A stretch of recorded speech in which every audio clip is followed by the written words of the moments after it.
আজকে আমরা চলে এসেছি মায়াপুর ইসকনের ঈষৎদান ভবনে। এখানে দেখুন প্রসাদ সাজানো হচ্ছে, একেবারে 13 রকমের আইটেম দিয়ে এই প্রসাদগুলো কিন্তু সাজানো হচ্ছে। দেখুন কত রকমের আইটেম আছে, শুধু দেখুন।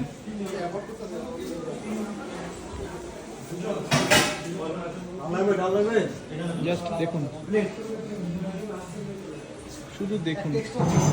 আর এই প্রসাদের এই থালিটার দাম কিন্তু রয়েছে 150, শুধু শনি এবং রবিবার এই ঈশ্বরদান কমপ্লেক্সে যারা থাকেন শুধু তাদের জন্য, তাই তো প্রভু? প্রভু, আজকে এই প্রসাদের থালির মধ্যে কি কি হয়েছে একটু যদি আমাদের বলে বলে দেন। এখানে আছে গোলাপ জামুন, আচ্ছা পায়েস, আচ্ছা চাটনি, আচ্ছা পনির সবজি, আচ্ছা আলুর দম, মিশমিশ, মিক্স, আচ্ছা ডাল, আচ্ছা স্যালাড, আচ্ছা। আর পকোড়া। পকোড়া। আর যাবে রাইস রুটি। এটা কি পনির পকোড়া? হ্যাঁ, রাইস রুটি না, পনির পকোড়া, বেগুনি। আচ্ছা, রাইস রুটি